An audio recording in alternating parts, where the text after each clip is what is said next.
Everybody good? Sound okay? All right. Commander John Haynes, H-A-I-N-E-S, of the Criminal Investigations Division.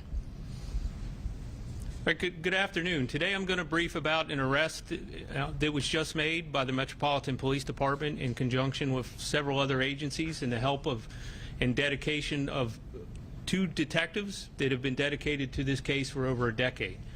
On October 29, 2011, in the 3000 block of Stanton Road Southeast in the early morning hours, a stranger entered a ground floor apartment and sexually assaulted an 11-year-old child. That case was assigned at the time to Detective Scott Dowling, who stands with me here today. He conducted a complete investigation at the time until its entirety, and during that investigation we were able to obtain a male DNA profile as part of the investigation.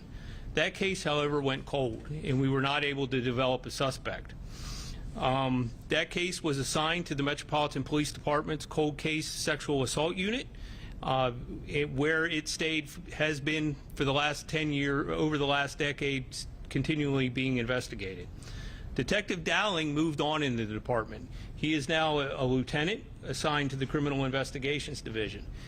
During that time, he's been in constant contact with the Sexual Assault Cold Case Unit, specifically Detective Alex P. McBean.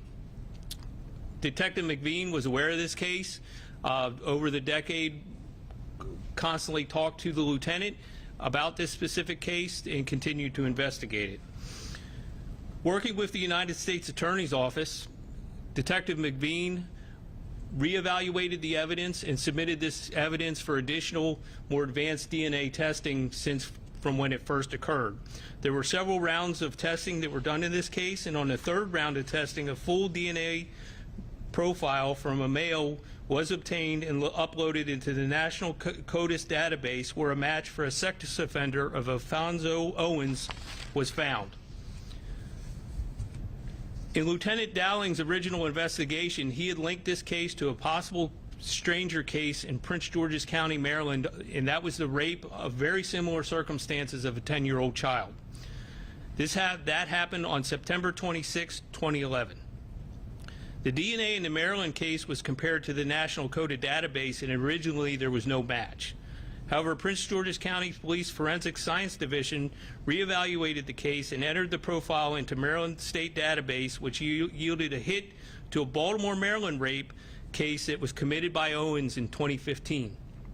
Additional investigation led to the indictment of the suspect, Alfonso Owens. He was presented today in D.C. Superior Court on these charges. He was charged with 3 counts of first-degree sex abuse with aggravating circumstances and 3 counts of first-degree child sex abuse with aggravating circumstances. He is currently serving 2 life sentences plus 25 years in the North Branch Correctional Institute in Cumberland, Maryland for a 2015 Baltimore rape case. We would like to thank the United States Attorney's Office, the Department of Forensic Science, Prince George's County Police Department, and the MPD Sexual Assault Cold Case Unit professional staff for their hard work and dedication in this case.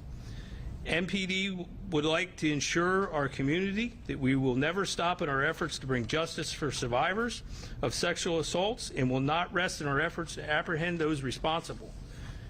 Any person who has information on this crime or any other crime can contact us at 202-727-9099 or text us at 50411. And I can take any questions now. Captain, based on the law, his DNA would have had to have been taken once he got to prison, correct? In Maryland? Correct. I'm not sure exactly what the time frame there is, but most convicted felons are there. It is taken at that time. Was there some kind of a delay in getting that DNA into CODIS that you may be aware of? I don't want to get into a lot of the details of the investigation because it's still ongoing and the case is pending, but it was the persistence of Detective McBean that kind of made sure that the match came about. Well, let me ask you this way. So yesterday I did a story here in D.C. where you guys connected 2 long-ago murders from the 80s because they went and checked the stem of the swab that was used to collect in the sex kit and got the DNA from the stem of the swab. Was this a similar situation where you went deeper into the sex kit to try and find a full profile? Again, I'm not going to talk about the very specifics, but it was the persistence of the continued evaluation of the evidence from the original case that eventually did yield a good profile. I'm still a little confused. So was there a full profile originally from the 2000? Partial. There was a partial originally, and then with continued testing recently, we did several rounds of that testing, which would have been either different items or additional items. And in the third round of that testing, we had obtained a full profile, and that's where we got our CODIS That would match. have been recent. Yes, within the last year. Gotcha. And then it was put into CODIS and a match was made. Yes.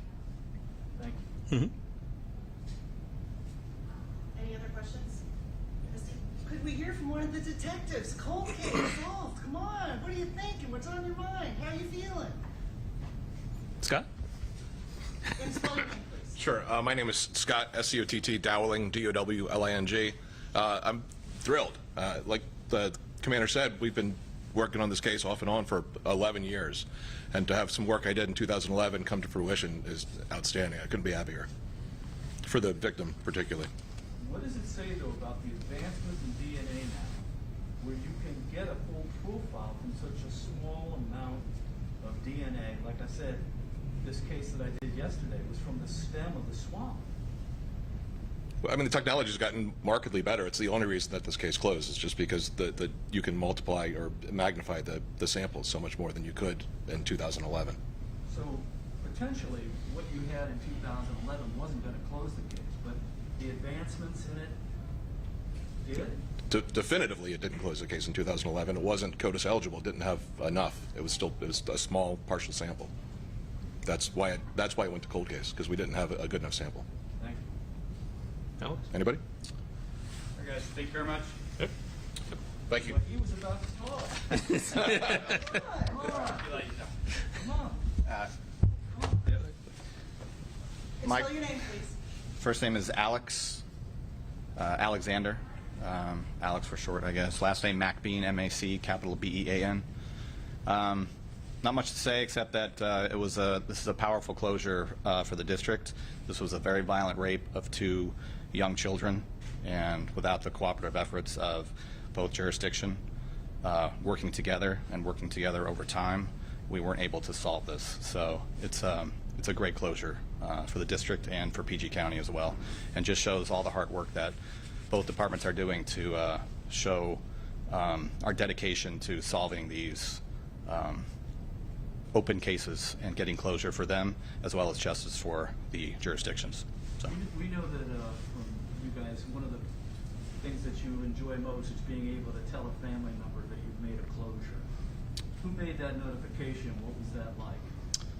It was powerful, but I'm not going to get into any more about that than that. So, but a very powerful moment. Yes, sir. Thank you, guys. Thank you. Thank you. Now, who was the original lead detective? You. But he brought it up. He brought it up.